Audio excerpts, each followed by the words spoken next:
अस्सलामु अलैकुम।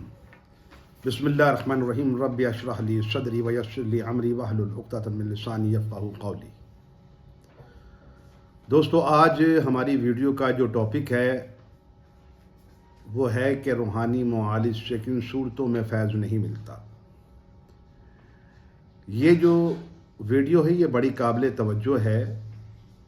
इसके सुनने के बाद यकीनन इंसान जो है वो अपनी इस्लाह कर सकता है और अल्लाह ताला उस पर करम भी फरमाएगा। देखिए जी, इसमें सबसे पहली बात तो ये कि जब बंदा रूहानी मुआलिज से इलाज करवाने जाता है उसको उसका यकीन कामिल, उसका अकीदा मजबूत होना चाहिए। उसका यकीन ये नहीं होना चाहिए कि मुझे आमिल या डॉक्टर शिफा देगा। मरीज़ को ये यकीन रखना चाहिए मेरा अल्लाह मुझे शिफा देगा, और जो ये कुरान पढ़ रहे हैं या कलाम पढ़ रहे हैं इसकी बरकत से मुझे अल्लाह ताला शिफा याब करेगा। अब जितने भी मरीज़ हैं, कुछ मरीज़ ऐसे होते हैं कि जिनमें नज़र बद का मसला है, जादू जिन्नात का मसला है। उनको इलाज का जो तरीका बताया जाता है कि भाई आप 3 दफ़ा आओ, 4 दफ़ा आओ या 6 दफ़ा आओ, जो भी उनका मर्ज़ के हिसाब से मसला होगा, तो मरीज़ को मुआलिज के मुताबिक उस पर अमल करना चाहिए। अब हमारे पास होता ये है कि अगर किसी ने इलाज शुरू करवाया है तो वो बीच में 1-2 दफ़ा आए, फैज़याब हो गए, फिर ढीले पड़ गए, फिर थोड़े दिन निकाल कर आए।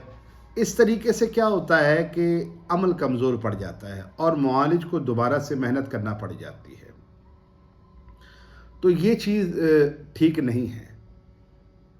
आप रूहानी मुआलिज के मुताबिक चलेंगे तो यकीनन अल्लाह जो है आपको शिफा अता फरमाएगा, और शिफा फरमाता है, इसमें कोई शक नहीं है।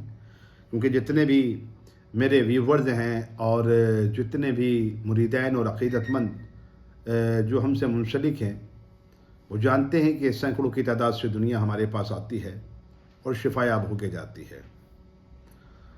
तो मुआलिज के मुताबिक अमल करने से अल्लाह के करम से अल्लाह पाक शिफायाब करेगा। दूसरी बात यह है कि हमारे पास हमारे बुज़ुर्गों के आस्ताने आलिया में, आस्ताने आलिया अल मारूफ झंडे वाली सरकार, यहाँ पर अल्लाह के फजल करम से 100 में से 96% लोग फैज़याब होते हैं। अब 100 में से 96% मैं इसलिए कह रहा हूँ, और 4% मैंने 100% क्यों नहीं बोला। 96% वो लोग फैज़याब हो रहे हैं जो मुआलिज के कहने पे अमल करते हैं, और 4% वो लोग हैं जो बीच में किसी न किसी काम या किसी न किसी मसले की पड़ने की वजह से नागा हो जाती है, और कुछ वो लोग हैं जो कि गैर मुहज़्ज़िब कामों को लेकर आते हैं कि जी उसकी लड़ाई हो जाए, उसकी तलाक हो जाए, मेरी यहाँ मंगनी हो जाए, तो या ये घर मुझे दे दें। तो इस तरह के जो काम, और जो बीच में जो मैंने अभी बताया, जैसे कि जो मरीज़ किसी मजबूरी के तहत नागा हो जाए, इन लोगों को फिर वो फैज़ नहीं मिलता, बाकी सबको मिलता है। क्योंकि अमल से ज़िंदगी बनती है, जन्नत भी जहन्नम भी।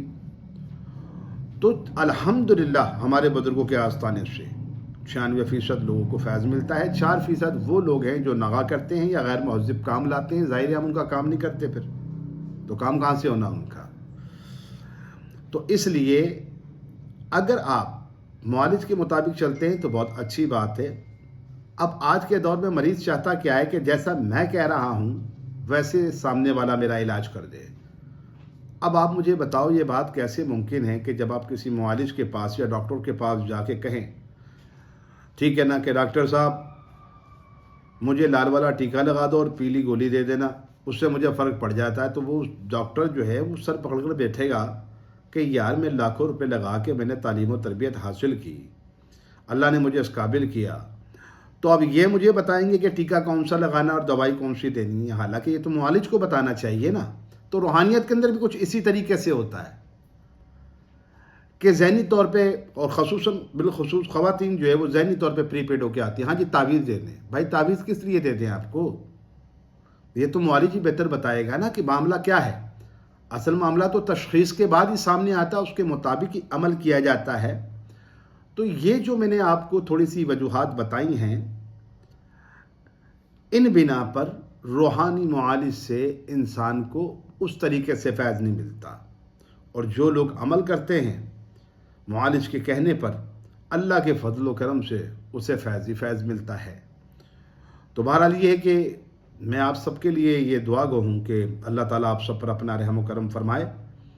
روحانی ٹریٹمنٹ کروائیں، ضرور کروائیں، لیکن اپنا عقیدہ درست رکھیں، اور روحانی علاج کے دوران اور ویسے بھی نماز کی پابندی کریں، تاکہ کوئی بھی عمل، کوئی بھی وظیفہ نماز کے بغیر جو ہے وہ نامکمل ہوتا ہے۔